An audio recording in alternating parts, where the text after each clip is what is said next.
ආයුබෝවන් සාදරයෙන් පිළිගන්නවා chemistry made DC by Dr. රන්දීප් YouTube channel එකට.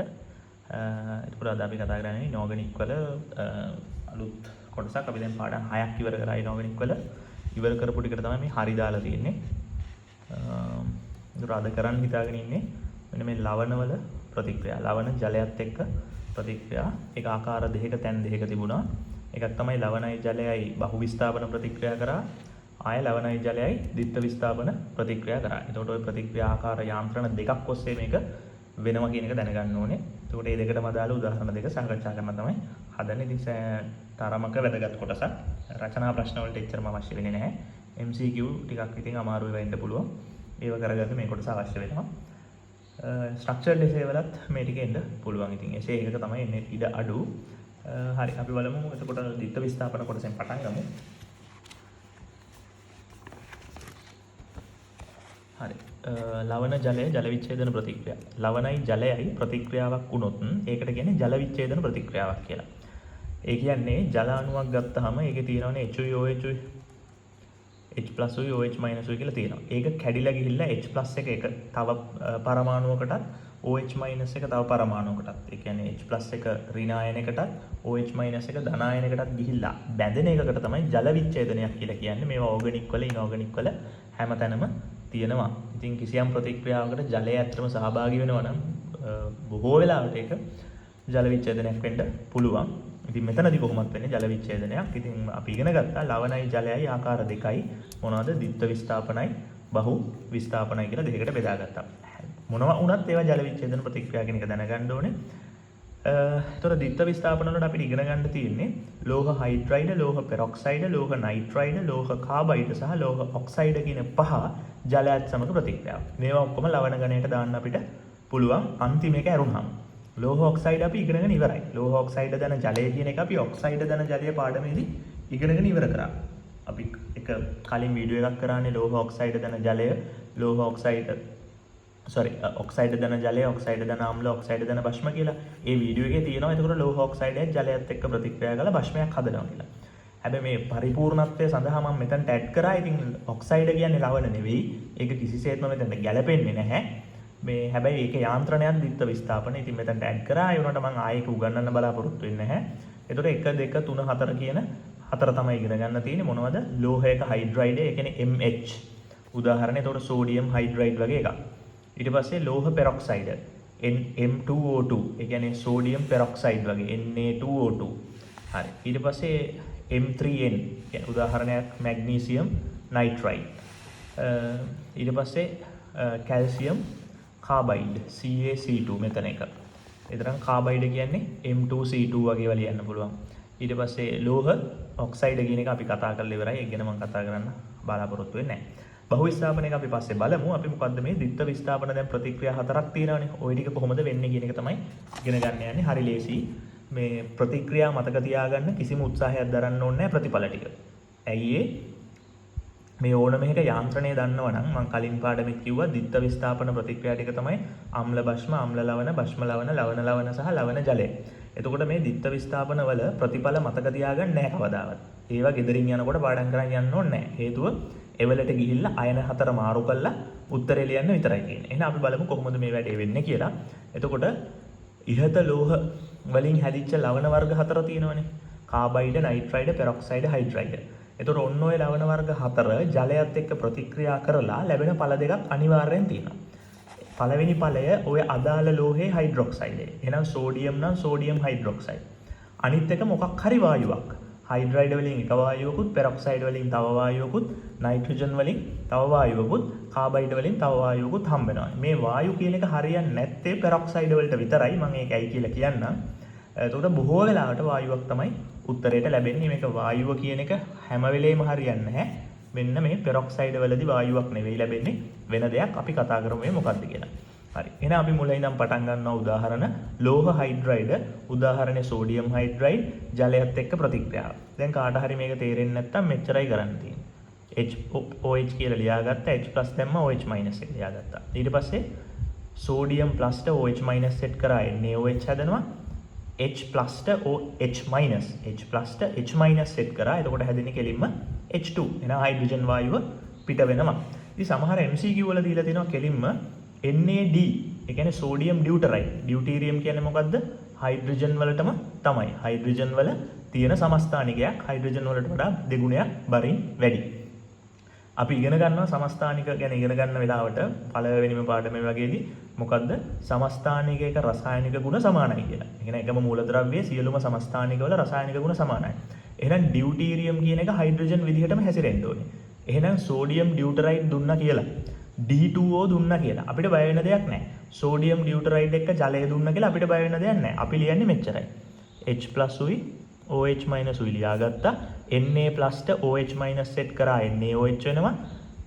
H+ ට D- සෙට් කරා HD වෙනවා. දැන් මේ තියෙන්නේ H2ම තමයි. වෙන කිසිම දෙයක් නෙමෙයි. බරින් පොඩ්ඩක් මේකට වඩා වැඩි. බර කියන්නේ භෞතික ගුණ. භෞතික ගුණ වෙනස්. හැබැයි රසායනික ගුණ වල කිසිම වෙනසක් නැහැ. ඒතර ඕගොල්ලන් කරන්න තියෙන්නේ ඩියුටීරියම් බර වැඩි නම් ඔළුවට ඒක අමතක කරා. හයිඩ්‍රජන් මෙතනට මතක් කරගෙන උත්තරේ ලියන්න තියෙනවා. ඒතකොට H2 කියලා ලියලා හරියන්නේ නැහැ. HD කියලා ලියන්නේ. අතින් ලියද්දි ලියන්නේ මොකද්ද? අතින් ලියවෙන්න ඕනේ D අකුර. හිතේ තියෙන්න ඕනේ මොකද්ද? H අකුර. එතකොට මේක මාර ලේසියි. හරි. ඊට පස්සේ අනිත් එක සෝඩියම් ඩියුටරයිඩ් දන D2O. එතකොට මොකද වෙන්නේ? D+ OD- ඔය ටිකනේ තියෙන්නේ. එහෙනම් Na+ ට OD- සෙට් වුණාම මොකද වෙන්නේ? NaOD D- ට D+ එක සෙට් වුණාම D2 වෙනවා. ඉතින් මම හිතනවා පැහැදිලි ඇති කියලා. හරි. ඔය තමයි එතකොට හයිඩ්‍රයිඩ් එක විස්තරය. ඕනම හයිඩ්‍රයිඩයක් සෝඩියම්, පොටෑසියම්, මැග්නීසියම් ඕනම හයිඩ්‍රයිඩයක් මේ විදිහට ලියන්න පුළුවන්. හරි. ඊළඟට අපි යමු ලෝහ මොනවද මම කියලා තියෙන්නේ? පෙරොක්සයිඩ්. ලෝහ පෙරොක්සයිඩ්. ලෝහ පෙරොක්සයිඩ් ගත්තාම ඉතින් නිතරම හම්බෙන උදාහරණේ සෝඩියම් පෙරොක්සයිඩ්. මොකද වෙන්නේ? අපි ලියා ගන්නවා අයන ටික. ඔක්කොටම කලින් දැනගන්න ඕනේ මොකද්ද මේ පෙරොක්සයිඩ් කියන්නේ කියලා. පෙරොක්සයිඩයක් කියන්නේ ඔක්සිජන්ට මෙන්න මේ විදිහට. ඔක්සිජන්ම දෙකක් එකට බැඳිලා එක ඔක්සිජන්ට -1කුත් අනිත් ඔක්සිජන්ට -උත් ආවොත් මේ ඔක්සිජන්ගේ ඔක්සිකරණාංක එතකොට දෙකම ඍණ 1 අපි කතා කරා ඔක්සිකරණාංක පාඩම ඕනනම් ලින්ක් වලට ගිහිල්ලා බලන්න ප්ලේලිස්ට් වල ඇති ඔක්සිකරණාංක පාඩමේදී ඔක්සිජන් වල ඔක්සිකරණාංක හැම වෙලේම ඍණ 1 කියලා මතක තියාගත්ත මොන වෙලාවටද පෙරොක්සයිඩ් එකදී. ඒතර පෙරොක්සයිඩ් අයනේ කෙටි කරලා ලියන්නේ මෙන්න මේ විදිහට. දැන් කාටවත් බෑ දෙකට දෙක කපලා O- කියලා ලියුවොත් වැරදි. එහෙම එකක් නැහැ. O- ලියන්න බෑ. O2 2-. ඒක තමයි පෙරොක්සයිඩ් අයනය වෙන්නේ. පෙරොක්සයිඩ්. හරි. එතකොට සෝඩියම් පෙරොක්සයිඩ් කියන්නේ ඔය O2- ගේ දෙපැත්තේ -2කට සෝඩියම් +2ක් සෙට් වෙලා. එතකොට -2යි සෝඩියම් +2යි. හරි. දැන් ජල අණුවක් ප්‍රතික්‍රියාවට සහභාගී වෙනකොට හරි ලේසි අපි ජල අණු දෙකක් ඇඳ ගන්නවා. දෙකක් අඳින්න ඕනේ. මම ඇයි කියලා පැහැදිලි කරන්නම්. එක Na+ කෙනෙක්ට OH- එකක් ඕනේනේ. අනිත් Na+ ට තව OH- එකක් ඕනේනේ. මොකද ජල විච්ඡේදනයේ මේ යාන්ත්‍රණය. එහෙනම් ජලයක් විච්ඡේදනය වෙන්නේ ජල අණුව H+OH- හැටියට කැඩෙන්න ඕනේ. එතකොට එක O2- එකකට H+ එන්න ඕනේ. මොකද මෙතකොට මේ වෙන්නේ? මෙයා මෙතනට මෙයා මෙතනට. ඕකනේ ද්විත්ව විස්ථාපනයක වෙන්නේ. ජල විච්ඡේදන තමයි අපි මේවට කියන්නේ. උනට ද්විත්ව විස්ථාපන කියලා තේරුම් ගත්තාම යාන්ත්‍රණය ලියන්න ලේසියි. එතකොට මොකද වෙලා තියෙන්නේ? Na ට OH සෙට් වුණා. එහෙම දෙන්නෙක් ඉන්නවා. ඇයි ඒ? NaOH NaOH. NaOH H+ ට O එකක් මේ H+ ට මේ O එකක් සෙට් වුණා. එතකොට මොකද වෙන්නේ? H2O2. දැන් රූප ඇඳලා ගන්න අත්‍යවශ්‍ය නැහැ. මේක ලේසියෙන් කර හැකි. O2 2-. සෝඩියම් +ඒවා 1 ඒවා 2යි. එහෙනම් සෝඩියම් +ඒවා දෙකකට මෙතනින් මොනවද ඕනේ? OH- ඒවා දෙකක්. එහෙනම් NaOH කියලා ලියලා දෙක දාන්න පුළුවන්. O2 2- ට 2- උදාසීන කරන්න H+ ඒවා දෙකක්. එතකොට H2O2. එතකොට H+2කුයි OH- එකතු කරාම ජල අණු කීයක් හැදෙනවද? දෙකක්. අන්න ඒ විදිහට තමයි මේක බැලන්ස් කරන්න. ඉතින් ඒක කෙටි තර්ක ක්‍රමයක්. ඔයාට සෑහෙන දුරට දක්ෂයි නම් ඔයාට ගන්න පුළුවන්. හැබැයි ඕනවට වඩා කොන්ෆිඩන්ස් ඇති කරගෙන මේ වගේ ක්‍රම වලට යන්න එපා. Tamanට බැරි නම් මේ වගේ ඉතා සරල ක්‍රමයක් පාවිච්චි කරන්න. ඉතින් Tamanට ගැළපෙන ක්‍රමය Taman හොයාගන්න ඕනේ. හරි. ඊළඟට මම යනවා නයිට්‍රයිඩ් වලට. Mg3N2 වැඩිපුරම දෙන්නේ මේක. මැග්නීසියම් නයිට්‍රයිඩ් එකට ජලය දැම්මහම මොනවද හැදෙන්නේ කියන එක. හරි. මේකේ මේ ජල අණු එහෙම ටිකක් විශාල සංඛ්‍යාවක් එනවා. එතකොට මේවා බැලන්ස් කරන්න ගියාම ගොඩක් ළමයි නා ගන්නවා. සෑහෙන වෙලාවක් යනවා. අපිට වෙලා යන්නේ නැහැ. හේතුව අපි මේකේ යාන්ත්‍රණය ඔස්සේ තමයි ඉගෙන ගන්නේ. මොකද වෙන්නේ කියලා බලමු. හරි. Mg2+ ඒවා තුනක් තියෙනවනේ. එහෙනම් Mg2+ ඒවා තුනයි. නයිට්‍රයිඩ් එකේ තියෙන්නේ N2 ඒවා N3- ඒවා දෙකක්. එහෙනම් N3- කියන්නේ නයිට්‍රයිඩ් අයනය. N3- ට කියන්නේ නයිට්‍රයිඩ් අයනය. ඒ අයනය වගේව දෙකක් මෙතන බැඳිලා තියෙනවා කියන එක පේනවා. මම හිතනවා මේවා මේ 8 වසර 9 වසර දැනුම මේවා පැහැදිලි ඇති කියලා. නයිට්‍රයිඩ් අයනය කියන්නේ නයිට්‍රජන් පරමාණුවක් ඉලෙක්ට්‍රෝන 3ක් ගත්තට පස්සේ හැදෙන අයනය. හරි. මොකද්ද වෙන්න ඕනේ දැන්? Mg2+ ට 3 දෙනෙක් ඉන්නවා. Mg2+ 3ක් ඉන්නවා. එහෙනම් 2+ ට OH- කීයක් ඕනේද? එක Mg එකකට OH දෙක ගානේ Mg ලා 3 දෙනාට OH 6ක් ඕනේ. එහෙනම් Mg ලා 3යි OH 6යි. එහෙනම් OH ඒවා 6යි. N3- ට H+ ලා කීයක් ඕනේද? 3- ට, ඒ කියන්නේ N3- ට H+ ලා 3ක් ඕනේ. හැබැයි N3- ලා කීයක් ඉන්නවද? දෙකක් ඉන්නවා. එහෙනම් H+ ලා 3 වරක් 2 6ක් දාන්න ඕනේ. එතකොට ඇමෝනියා හැදෙනවනේ. N3- ට 3H+ එකතු කරන්න ඕනේ. එතකොට මොනවද හැදෙන්නේ? ඇමෝනියා හැදෙනවා. ඒක තමයි මේ තියෙන්නේ. හැබැයි දෙකක් ඇමෝනියා හැදෙනවා. මොකද දෙකක්ෙන් තියෙන නිසා. එතකොට දෙවරක් 3 6ක් හයිඩ්‍රජන් H+ මෙතන OH 6යි. දැන් ජල අණු කීයද? H+ 6යි OH 6යි කියන්නේ ජල අණු 6යි. අන්න ඔය විදිහට තමයි අපි බැලන්ස් කරන්නේ. නැතුව එහෙට මෙහෙට පරමාණු ගැන බැලන්ස් කිරීමේ අවශ්‍යතාවයක් නැහැ. හරි. මෙතනදී නම් ව්‍යුහය අඳින්න ගියොත් පැටලෙනවා. මොකද Mg3කුයි N3- දෙකකුයි අඳින්න ගියොත් එහෙම කීයටවත් මේක හරියට කරන්න වෙන්නේ නැහැ. ඒ නිසා මෙන්න මේ විදිහට ව්‍යුහයක් ඇඳලා මේක කරන්න අමාරුයි. ඒ නිසා මෙන්න මේ කෙටි ක්‍රමයේ භාවිතා කිරීම තමයි ඇත්තටම මේ කරේ. ඉතින් ඔයා කරන්න ඕනේ මොකද්ද? අයන හතර වෙන් කරගන්න. Mg3 ඒවා, Mg2+ ඒවා 3යි, N3- ඒවා 2යි, H+ ඒවා ලියා ගන්න, OH- ඒවා ලියා ගන්න. මෙන්න මෙතන තියෙන ආරෝපණ සංඛ්‍යාව 6යිනේ. ඒ 6 උදාසීන කරන්න OH දාන්න. මෙතන මුළු ආරෝපණ සංඛ්‍යාව දෙවරක් 3 ඒත් 6යිනේ. එහෙනම් ඒකට H+ දාන්න. එතකොට ජල අණු කීයක් ඕනේද? මෙතනින් OH 6යි, මෙතනින් H 6යි, ජල අණු ඔක්කොම 6යි. ඉතින් ඕක තමයි බැලන්ස් සමීකරණය. ඉතින් මම හිතනවා පැහැදිලි කියලා. මෙතනත් වායුවක් පිට වෙනවා. මුල්ම එකෙත් වායු තමයි මේවා. මේවා ඔක්කොම වායු. හැබැයි මෙතන තමයි වැරද්ද තියෙන්නේ මොකද්ද? මේක ද්‍රවයක්. හයිඩ්‍රජන් පෙරොක්සයිඩ් නේ ඔය කකුලේ තුවාල සුද්ධ කරන්න අර සුදු පාටට පෙන දාන එක. එතකොට මේක ද්‍රවයක්. ඒ නිසා මේ වායුව කියන එක ගැලපෙන්නේ නැත්තේ යාට විතරයි පෙරොක්සයිඩ් වලට. අනිත් ඕනම වෙලාවක හරියනවා කියන එක දැනගන්න ඕනේ. හරි. අන්තිම එක කාබයිඩ්. කාබයිඩ් ගත්තාම වැඩිපුර දෙන උදාහරණේ කැල්සියම් කාබයිඩ්. සෝඩියම් කාබයිඩ් වගේවත් දෙන්න බැරි කමක් නැහැ. එතකොට කාබයිඩ් ගත්තහම මොකද්ද කාබයිඩ් කියන දන්නේ නැතුව මේ මුකුත් කරන්න බෑ. පෙරොක්සයිඩ් වගේම කාබයිඩුත් ටිකක් වෙනස්. කාබයිඩ් කියන්නේ C2 කාබන් දෙකක් ත්‍රිත්ව බන්ධන වලින් බැඳිලා ඕගනික් දන්නවනම් මේක සරලයි. මේක ඕගනික් හැකින් බලන එක හොඳයි ඕගනික් දන්නවනම්. මේ තියෙන්නේ එතයින්නේ. මේ පැත්තේ H එකකුයි මේ පැත්තේ H එකකුයි දැම්මොත් ඔය තියෙන්නේ එතයින්. එතකොට දැනට මේ තියෙන්නේ C2 2- කාබන් දෙකයි ඍණ ආරෝපණ දෙකක් දෙපැත්තේ. එතකොට කැල්සියම් කාබයිඩ් වල ව්‍යුහය අඳින්නේ මේ විදිහ එකක් ඇඳලා අයන යටින් අඳිනවා. ඇත්තටම බැලුවොත් මේ මයිනස් එකත් එක්ක මේ මයිනස් එකත් එක්ක තමයි කාබන් අයනික බන්ධන දෙකක් දෙපැත්තේ හදාගෙන ඉන්නේ. ඉතින් මේවා ව්‍යුහ ගොඩාක් සංකීර්ණයි. ඒවා අපිට වැඩක් නැහැ. ව්‍යුහ අඳින්නවත් දෙන්නේ නැහැ අපිට. ඉතින් මේක පැහැදිලිව තේරුම් ගන්න විතරයි මම මෙහෙම අයන දෙකකට කඩලා පෙන්නුවේ. අපිට අවශ්‍ය මෙච්චරයි. ජල අණුවක් ආවොත් එයා මොකද්ද කරන්නේ කියන එක. කැල්සියම් 2+ ට OH- දෙකක් ඕනේ නේ. එහෙනම් මම ජල අණුවක් ඇඳලා තියෙනවා. කැල්සියම් 2+ ට ජල අණු දෙකක් දෙපැත්තෙන් ඇවිල්ලා OH- දෙක දෙනවා. එතකොට මෙයයි බන්ධනයයි මෙයයි බන්ධනයයි. එතකොට කැල්සියම් හයිඩ්‍රොක්සයිඩ් හැදෙනවා. මේ ඇසිටලයිඩ් අයනය H+ ජල අණුවේ H+ එක ගන්නවා. මෙතනින් මේ ජල අණුවක් මෙතන තියෙනවා. මම මේ ජල අණුව පහළට ඇඳලා තියෙන්නේ තේරුම් ගන්න ලේසි වෙන්න. එතන තව බන්ධනයක් හදනවා. එතකොට C2H2 නේ හැදෙන්නේ. C2ට H2යි C2H2. C2H2ට කියන නම මොකද්ද? එතයින් කියලා කියනවා. එහෙම නැත්නම් ඇසිටිලීන් කියලා කියනවා.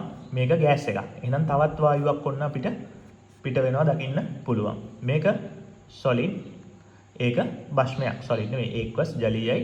ඒක භස්මයක්. එතකොට භස්මයයි වායුවයි තමයි හැම වෙලෙම පිට වෙලා යන්නේ. C2 වගේ ව්‍යුහය මේක. ඒක කාබයිඩ් අයන් කියලාත් හඳුන්වනවා. ඒ නිසා මේකට කැල්සියම් කාබයිඩ් කියන්නේ. ඇසිටලයිඩ් අයන් කියලාත් දෙනවා. ඒකෙන් හැදෙන H2 දෙපැත්තට දාලා හදාගන්න වායුව එතයින් එහෙම නැත්නම් ඇසිටිලීන් කියලා කියනවා. ඉතින් ඔන්න ඔය දේවල් ටික දැනගන්න ඕනේ. මම MCQ එකක් පෙන්නන්නම්. 2007 මෙන්න ජලය සමග ප්‍රතික්‍රියා කරව විට කැල්සියම් කාබයිඩ් ඇසිටිලින් මුක්ත කරයි. දැන් ඉතින් ඒකනේ කරේ. හරි. එහෙනම් කාබයිඩ් ගැන ඇහුවොත් ඇසිටිලින් හැදෙනවා, කැල්සියම් හයිඩ්‍රොක්සයිඩ් හැදෙනවා. කැල්සියම් කාබයිඩ් හි ඇසිටලයිඩ් අයනය ඒ කියන්නේ C22- අන්තර්ගත වේ. ඔව්නේ ඉතින් ඒකත් අපි දැක්කනේ. ඒ නිසා මේක හරි, මේකෙන් මේක පැහැදිලිත් වෙනවා. මොකද අයනය අන්තර්ගත හින්දා තමයි ඇසිටිලින් වායුව දෙන්නේ, වෙන මොකුත් නොදී. ඉතින් පැහැදිලි කිරීමක් තියෙනවා. ඒ නිසා උත්තරේ 1 කියලා ගන්න පුළුවන්. හරි.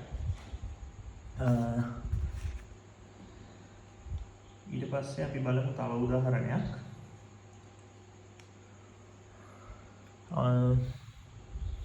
මෙතන කැල්සියම් හයිඩ්‍රයිඩ් D2O අතර ප්‍රතික්‍රියාවෙන් මොනවද ලැබෙන්නේ කියලා අහනවා.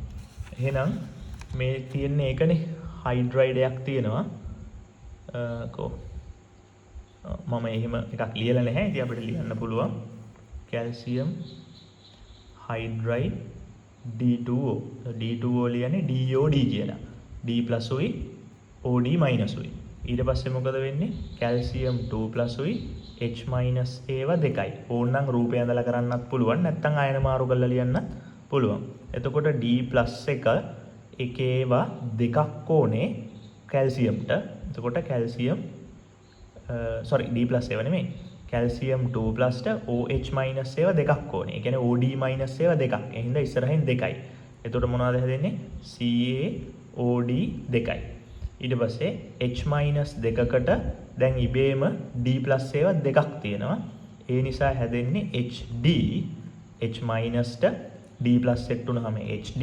හැබැයි H- ඒවා දෙකකට D+ ඒවා දෙකයි. ඒ නිසා 2HD. ඒක තමයි බැලන්ස් කරපු ඉක්වේෂන් එක. මේ එතකොට ප්‍රතිඵල හැටියට ලැබෙන්න ඕනේ CaOD twice සහ HD. ඉතින් අපි බලමු මොනවද තියෙන්නේ කියලා. මෙන්න CaOD twice තියෙනවා. HD කියන උත්තර කොහෙවත් නැහැ. ඉතින් ඔය හින්දා උත්තරේ 4 වෙන්න ඕනේ. D2 ලැබෙන්නේ නැහැ. H2 D2 ලැබෙන්නෙත් නැහැ. H2 ලැබෙන්නෙත් නැහැ. මොකද්ද ලැබෙන වායුව? HD. හරි. මේක පැහැදිලි ඇති කියලා මම හිතනවා. හැම වෙලේම මතක තියාගන්න මේ ද්විත්ව විස්ථාපන ලවණ ධන ජලයේ වගේ ධනාරෝපිත අයනය උදාසීන කළ හැකි OH- ගානක් ලියන්න.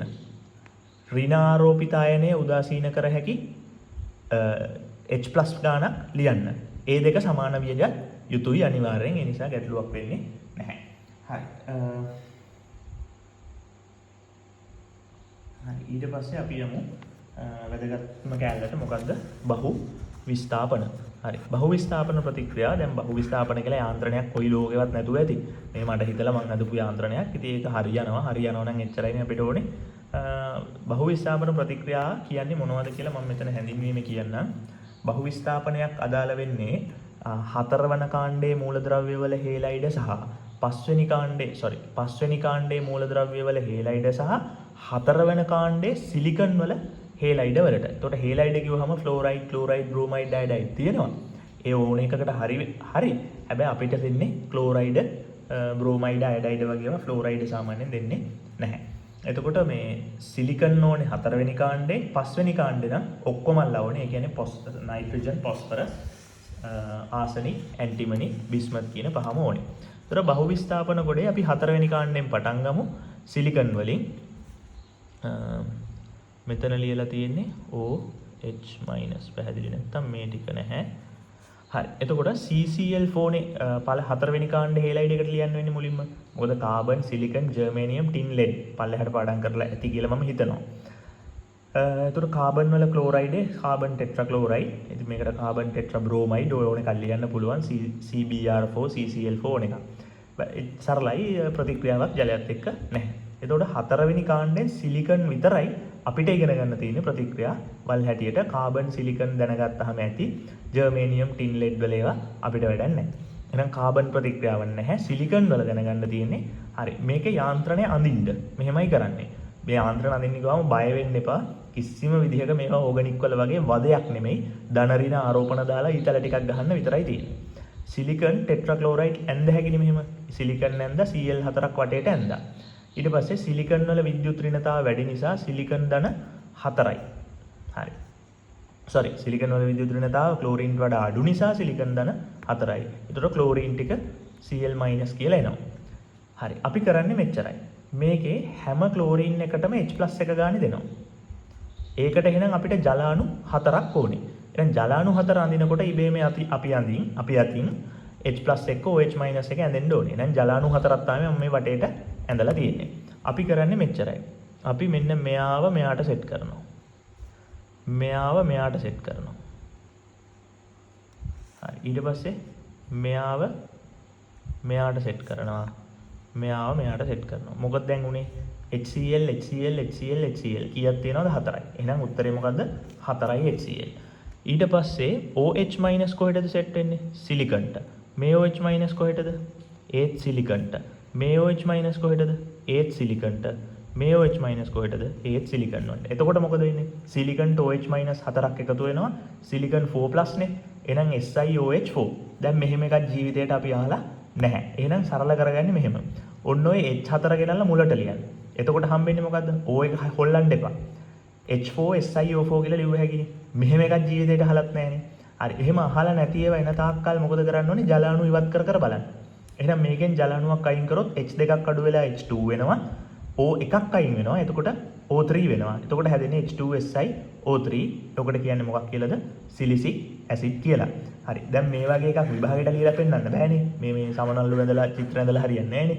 එහෙනම් අපි ගත්ත උත්තරේ අපි සරල කරලා ලියනවා සිලිකන් ටෙට්‍රාක්ලෝරයිඩ්ට ජල අණු කීයක් දැම්මද?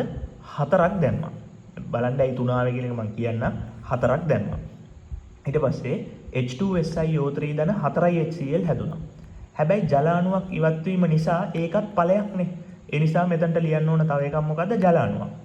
එතකොට 4ක් H2O වම් පැත්තේ, එකක් H2O දකුණු පැත්තේ, එක H2O එකට එක H2O එකක් කැපිලා ගිහිල්ලා 3ක් H2O තමයි ඉතුරු වෙන්නේ. හැබැයි යාන්ත්‍රණය අඳින්න ජල අණු 4ක් ඕනේ කියන එක තේරුම් ගන්න ඕනේ. ඒක නැතුව යාන්ත්‍රණය ඇඳලා කරන්න බෑ. හරි. ඉතින් ඕක තමයි ප්‍රතිඵල දෙක. ඊට පස්සේ අපි බලමු පස්වෙනි කාණ්ඩයට යමු. එතකොට හතරවෙනි කාණ්ඩේ මොනවද දන්න ගන්න ඕනේ? කාබන් ටෙට්‍රාක්ලෝරයිඩ් සහ සිලිකන් ටෙට්‍රාක්ලෝරයිඩ්. හරි. බ්‍රෝමයිඩ් දුන්නත් ඉතින් ওই පැටර්න් එකම තමයි යා. හරි. නයිට්‍රජන් පොස්ෆරස් ආසනික් ඇන්ටිමනි බිස්මත් නේ ඉගෙන ගන්න තියෙන්නේ. නයිට්‍රජන් වල එතකොට NCl3. හරි. NCl5 කියලා එකක් මේ ලෝකේ තියෙනවද? NCl5 කියලා එකක් නැහැ. හැබැයි PCl3 වල තියෙනවා. ඒකෙම PCl5 එක මම ඇඳලා නැහැ මම ඒක අඳින්න. ඒතර පොස්ෆරස් වල PCl3 PCl5 කියන දෙකම තියෙනවා. හැබැයි නයිට්‍රජන් වල NCl3 විතරයි තියෙන්නේ. NCl5 කියලා එකකට පවතින්න බෑ. හේතුව මොකද? නයිට්‍රජන්ට සෑදිය හැකි උපරිම බන්ධන සංඛ්‍යාව අෂ්ටක නීතිය ඉක්මවන්න බෑනේ යාට. ඒ නිසා උපරිම බන්ධන 4යි හදන්න පුළුවන්. හරි. ඒ නිසා NCl5 එකක් තියෙන්න බෑ. හරි. NCl3 ගත්තා. සරලයිනේ කලින් කරපු වැඩේමයි කරන්න තියෙන්නේ. නයිට්‍රජන් ඍණයි. ක්ලෝරින් ධනයි. එතකොට මතක තියාගන්න කලින් එකේදී මොකද උනේ? සිලිකන් ධනයි. මැද්ද එක්කෙනා ධනයි, එළිය අය ඍණයි. සාමාන්‍යයෙන් ඕන අණුවක් ගත්තාම ධන එක්කෙනා තමයි මැද ඉන්නේ. එළියේ ඉන්නේ හැම වෙලේම ඍණ කට්ටිය. හැබැයි NCl3 කියන්නේ අන්නේ නීතිය බිඳෙන අවස්ථාවක්. NCl3 වල N එක ඍණයි, Cl3 ධනයි. එහෙනම් Cl3ම ධන එක ගානේ N එක 3-. හරි. අපි මොකද කරන්නේ? Cl+ දැන් සෙට් කරන්න වෙන්නේ කාවද ජල අණුවක? H+ එක සෙට් කරන්න බෑනේ. ++ සෙට් වෙලා HCl හැදෙන්නේ නැහැ මේකේ. එහෙනම් මොකද වෙන්නේ? Cl+ ජල අණු H+ එක නෙමෙයි දැන් OH- එක තමයි දෙන්න වෙන්නේ. හරි. එහෙනම් ජල අණු 3ක් අඳිනවා වටේට Cl3 වටේට. හැබැයි මොන පැත්ත Cl පැත්තට මුහුණ දාලා දින්නේ ජල අණුවේ? OH- පැත්ත තමයි Clට මුහුණ දීලා ඉන්නේ. H+ පිටුපාලා තමයි ඉන්නේ. එතකොට මොකද වෙන්නේ? මේකයි සෙට් කරා. මේකයි සෙට් කරා. මේකයි සෙට් කරා. හරි. මොනවද හැදෙන්නේ? HOCl 3ක්. ඊට පස්සේ H+ එක N3- ට බැඳෙන්න දෙන්න ඕනේ. එච්චරයි ඉවරයි. එන ඇමෝනියා NH3. ඉතින් හරි සරලයි මේවා ටික. මේ යාන්ත්‍රණ ඔස්සේ ගියොත් එහෙම ලේසියෙන් උත්තරේ ගන්න පුළුවන්. ඉතින් බැලන්ස්ඩ් ඉක්වේෂන් එක මොකද්ද?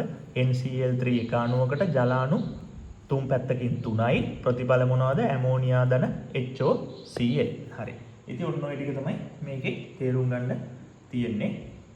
ඊට පස්සේ මේක PCl3 PCl3 ගත්තොත් ඒත් ඔය විදිහමයි. හැබැයි වැදගත් දේ මොකද්ද? P ගත්තාම phosphorus තමයි ධන, Cl ටික ඍණයි.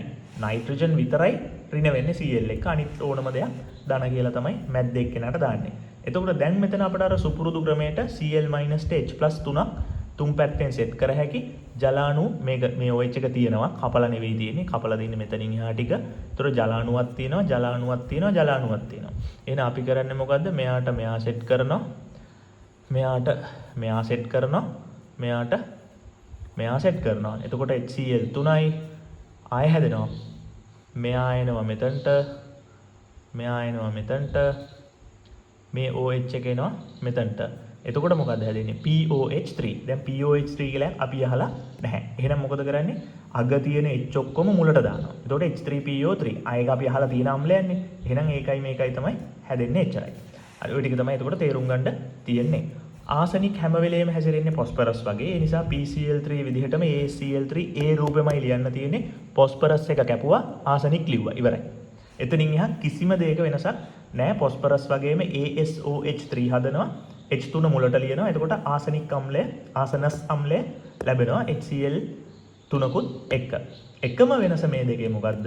මෙතන තියෙන්නේ කෙලින්ම ඊතලයක් ගහලා ප්‍රතික්‍රියාවක්. හැබැයි මේක සමතුලිතයක්, ප්‍රත්‍යාවර්ත ප්‍රතික්‍රියාවක්.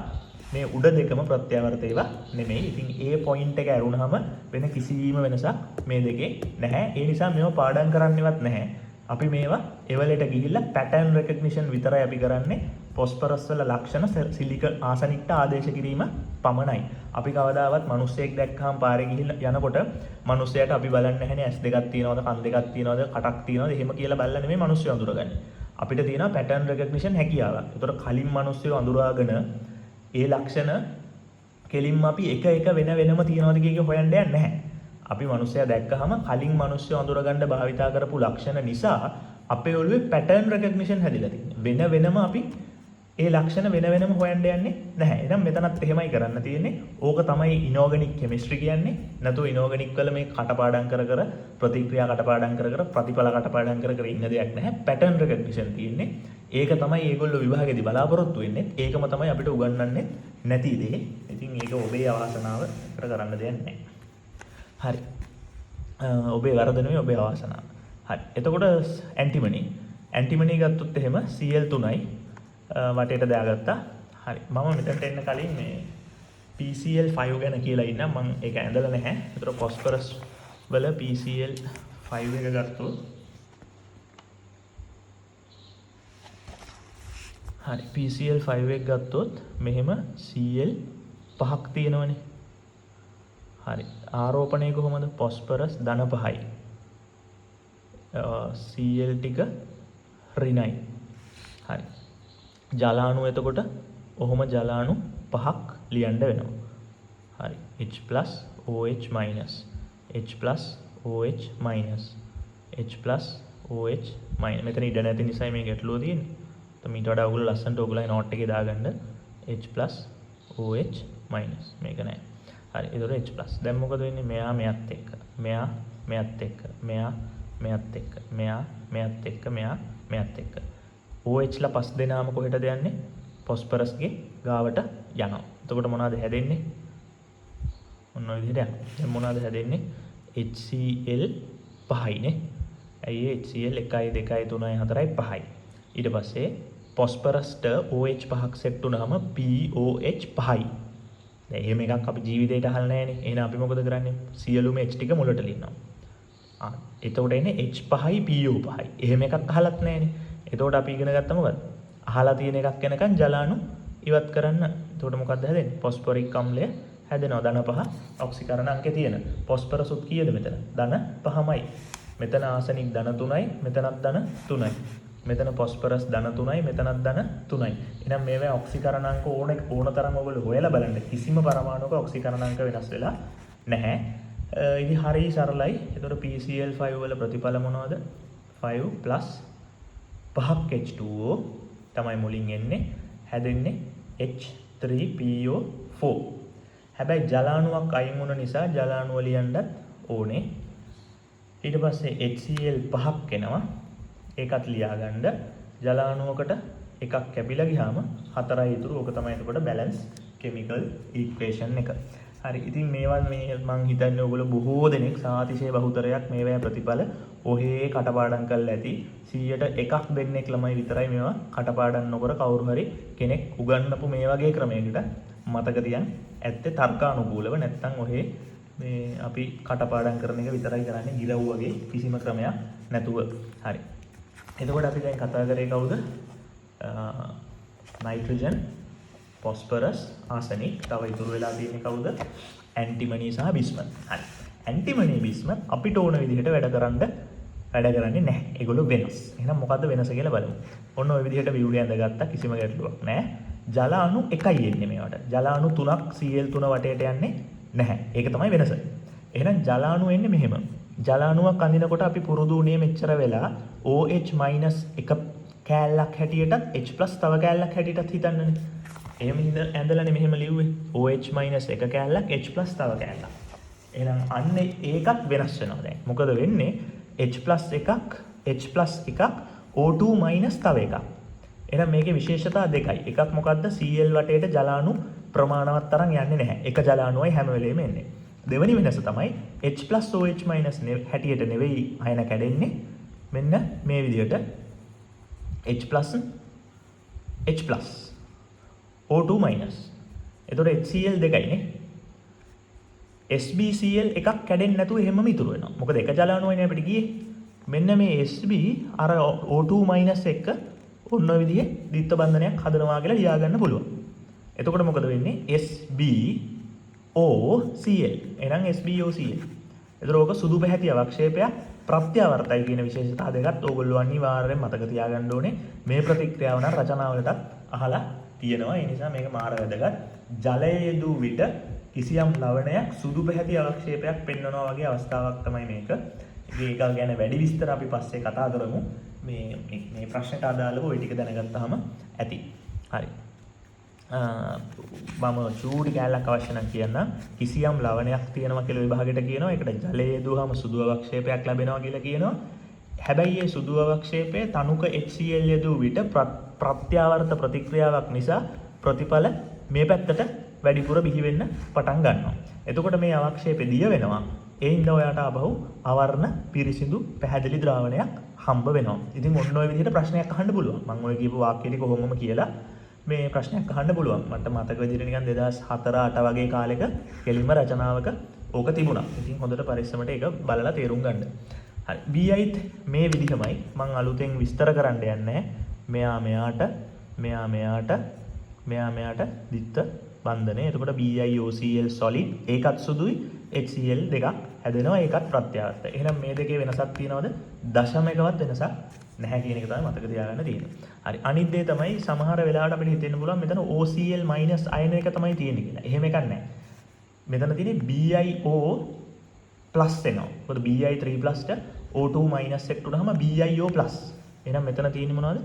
BiO+ ට Cl- සෙට් වෙලා නිසා BiOCl සෙට් වෙලා නෙවෙයි. මෙතනත් එහෙමයි. SbO+ ට Cl- සෙට් වෙලා නිසා SbOCl කියලා එකක් නැහැ. හරි. අපි බලමු MCQ ටිකක්.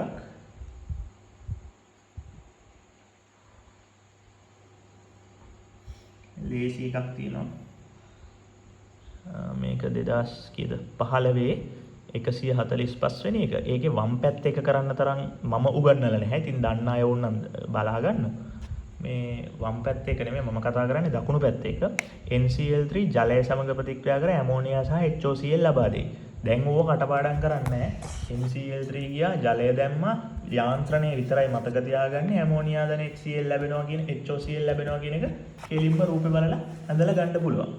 හරි. ඉතින් ඒක උත්තරේ එතකොට නිවැරදි දකුණු පැත්ත වම් පැත්තත් නිවැරදි. හැබැයි ඉතින් මං උගන්නලා නැහැ. මේක වම් පැත්ත නිවැරදි වෙන්න හේතුව HOCl කියන එක්කෙනාට මොකක් හැටියට ක්‍රියා කරන්න පුළුවන්ද? විෂ බීජනාශකයක් හා විරංජනකාරකයක් හැටියට ක්‍රියා කරන්න පුළුවන්. ඒවට අදාළ පාඩම් ඉස්සරහදී කරන්නම්. ඉතින් ඒ නිසා NCl3 නෙමෙයි මෙතන විරංජනකාරකය. ජලය හමුවේදී NCl3 වලින් හැදෙන ප්‍රතිඵල වලින් දෙකක් ප්‍රතිඵල දෙක තමයි ඇමෝනියා සහ HOCl. ඒකෙන් HOCl ට පුළුවන් විරංජන ගති ගුණ පෙන්වන්න. ඒ නිසා මේකත් හරි මේකෙන් මේක පැහැදිලිත් වෙනවා කියන එක තමයි තේරුම් ගන්න තියෙන්නේ. හරි. ඒ නිසා උත්තරේ 1 කියලා ගන්න පුළුවන්. හරි.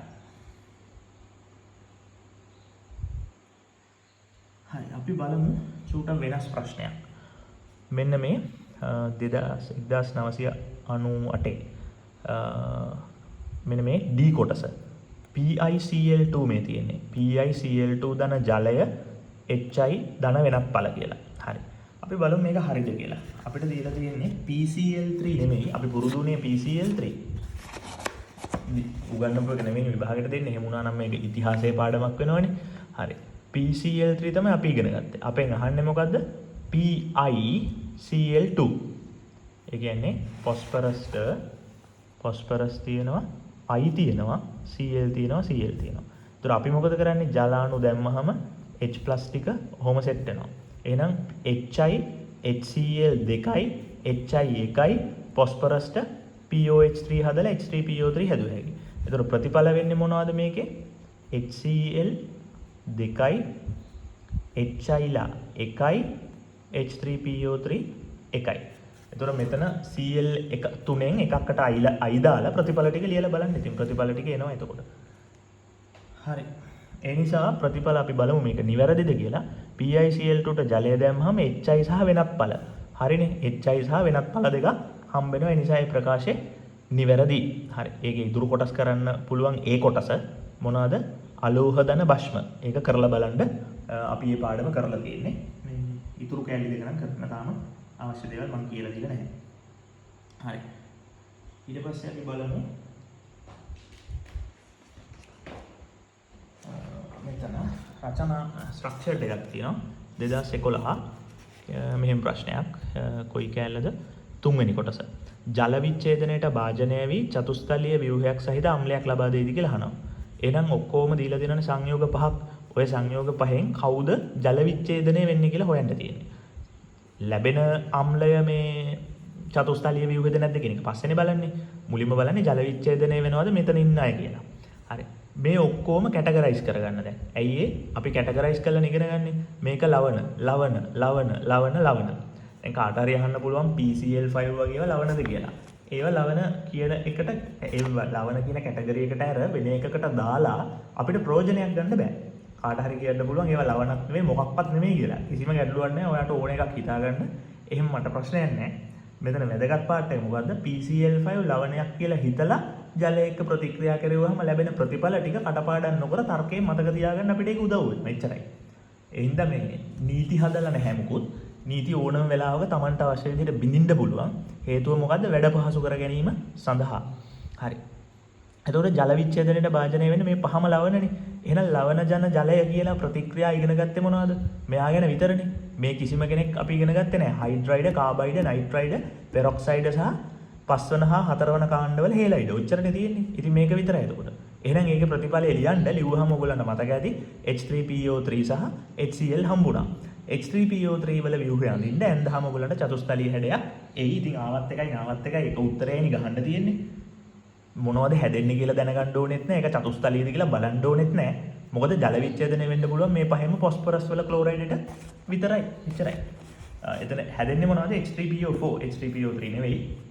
H3PO4 ඒකේ හැඩය චතුස්තලීයයි. මම හිතනවා තේරුණා ඇති කියලා මේ පාඩම MCQ ටික කරලා බලන්න තව කිහිපයක් තියෙයි.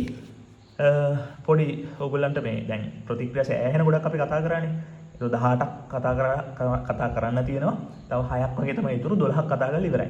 ඒතර මේවට අපි දැන් නෝට් එකක් ගහගන්න ඕන ෂෝට් නෝට් එක. අපි A3 කොලයක් හරි නැත්නම් මේ වගේ පොතකින් දෙපැත්තෙම කොළ දෙකම කැඩෙන විදිහට ලොකු කොලයක් කඩා ගන්නවා. කඩාගෙන මෙන්න මේ වගුව මේ අතට ගහන්න පටන් ගන්නවා. කොලේ මේ අතට.